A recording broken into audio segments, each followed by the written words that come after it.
नमस्कार, मी सोनाली स्वादिष्ट रेसिपी कट्टा या मराठी रेसिपी चॅनलमध्ये तुमचे मनपूर्वक स्वागत करते। तर आज आपण बनवतोय सुशिला। सुशिला हा मुख्यतः कर्नाटकी नाश्ता आहे, परंतु सोलापूरमध्ये सुद्धा खूप आवडीने खातात। पोहे उपीट खाऊन कंटाळा आला असेल किंवा पोहे खाऊन ॲसिडिटी होत असेल तर तुम्ही कांदे पोहे रेसिपीला पर्याय म्हणून सुशिला बनवू शकता। बनवायला अगदी सोपा आहे, तसेच सुशिला पौष्टिक आणि कमी तेलात तयार होणारा चमचमीत पदार्थ आहे। नेहमीच कांदे पोहे उपमा खाऊन कंटाळा आला तर एकदा हा पौष्टिक नाश्ता बनवून पहा, तुम्हाला नक्की आवडेल। सुशिला हा पटकन होणारा नाश्ता आहे, त्यामुळे सकाळच्या घाई गडबडीमध्ये बनवायला उत्तम पर्याय आहे। रेसिपी तुम्हाला आवडली तर व्हिडिओला एक लाईक नक्की करा आणि चॅनलवर नवीन असाल तर चॅनलला सबस्क्राईब करायला विसरू नका। चला तर रेसिपीला सुरुवात करू। सुशिला बनवण्यासाठी इथं मी 2 कप चिरमुरे घेतले आहेत। जे भेहीसाठी भेटतात ना ते चिरमुरे आहेत। हे याला मी स्वच्छ निवडून आणि चाळून घेतलेला आहे। चाळून घ्यायचं म्हणजे यामधली काही पांढरी बुकटी असेल तर ती खाली पडली जाते। 2 कप चिरमुऱ्यासाठी इथं मी 1 कप बारीक चिरलेला कांदा घेतलेला आहे। अर्धा कप इथं मी बारीक चिरलेली कोथिंबीर, 3 ते 4 हिरव्या मिरच्या बारीक चिरून घेतल्या आहेत। आपल्याला सोबत तेल लागणार आहे। पाव चमचा हिंग, चवीनुसार मीठ आणि 1 चमचा इथं मी जिरं घेतलेला आहे। खूप छान टेस्ट येते जिरेने सुद्धा।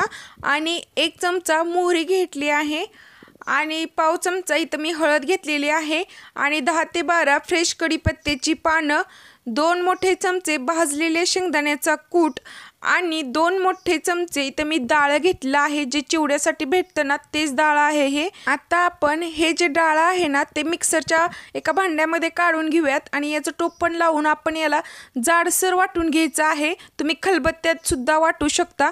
तर हे बघा, मी जाडसर अशी याची पूड करून घेतली आहे। डाळीची पूड आपली बनवून तयार झालेली आहे। आता आपण सुशिला बनवून घेऊयात।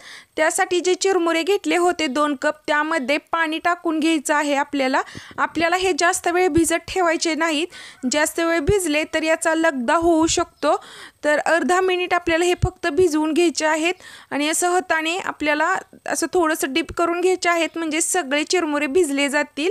तर या पद्धतीने तर हे बघा, अर्धा मिनिट झालेला आहे। सगळे चिरमुरे व्यवस्थित भिजले आहेत। असं हाताने शक्य होईल तेवढं दाबून पाणी आपल्याला यामधले काढून घ्यायचं आहे। तुम्ही पाहू शकता। तर या पद्धतीने मी सगळ्या चिरमुऱ्यातलं पाणी काढून घेतलेलं आहे। अगदी पोह्यासारखे मोकळे सळसळीत असे झालेले आहेत। आता आपण सुशिला कसा बनवायचा ते पाहूयात।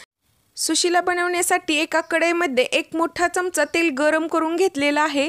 त्यामध्ये टाकून घेऊयात अर्धा चमचा मोहरी। मोहरी चांगली तडतडली की त्यामध्ये टाकायचं आहे अर्धा चमचा जिरं। जिरं चांगलं फुललं की त्यामध्ये 3 ते 4 हिरव्या मिरच्या तुम्ही तुमच्या आवडीनुसार कमी जास्त करू शकता आणि 10 ते 12 फ्रेश कढीपत्त्याची पानं असे 1 मिनिट चांगलं परतून घ्यायचं आहे। त्यानंतर त्यामध्ये टाकूयात पाव चमचा हिंग आणि त्याला सुद्धा मिक्स करून घेऊयात।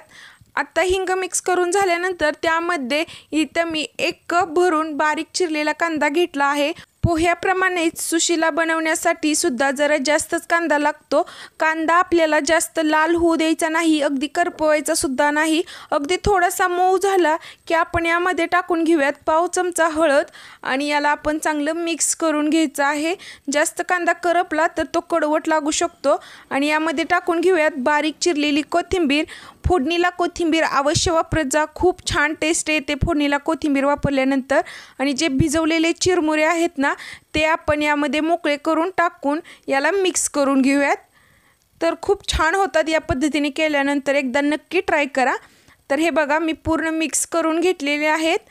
आता यामध्ये आपण टाकून घेऊयात जे आपण डाळ बारीक करून घेतलं होतं ओबडधोबड ते टाकून घेऊयात आणि भाजलेले शेंगदाण्याचा कूट आणि चवीनुसार मीठ टाकून घ्यायचं आहे।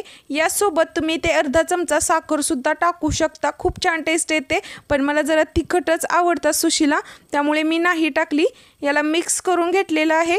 आता यावरती झाकण ठेवून अगदी कमी गॅसवरती आपल्याला याची एक वाफ काढून घ्यायची आहे। तर बघा मस्त अशा आपला सुशिला बनून तयार झालेला आहे ऑलमोस्ट.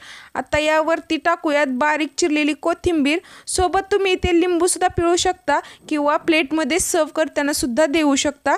आता याला चांगलं मिक्स करून घेऊयात. गॅस बंद करूया आणि गरमागरम सुशिला सर्व करूयात. तर पाहू शकता मऊ लुसलुशीत आणि मोकळा सळसळीत असा आपला सुशिला बनून तयार झालेला आहे. सोबत तुम्ही लिंबाची फोड आणि बारीक चिरलेली कोथिंबीर आणि बारीक शेव तुम्ही यावरती टाकून सर्व करू शकता. भन्नाट अशी लागते ही सुशिला. तर तुम्ही पण ही रेसिपी नक्की ट्राय करा आणि कमेंट बॉक्समध्ये सांगायला विसरू नका की कशी झाली. आणि हो, तुम्हाला अजून कोणत्या रेसिपी पाहायला आवडतील तेही मला सांगा. जर तुम्हाला आजचा व्हिडिओ आवडला तर लाईक आणि तुमच्या फ्रेंड्स फॅमिली मेंबर्सला शेअर करायला विसरू नका. आणि अशा छान छान रेसिपी पाहण्यासाठी आपल्या चॅनलला सबस्क्राईब करा. वेळात वेळ काढून रेसिपी पाहिल्याबद्दल तुमच्या सगळ्यांचे मनपूर्वक धन्यवाद. लवकरच भेटू अशा छान छान रेसिपी बरोबर. तोपर्यंत धन्यवाद.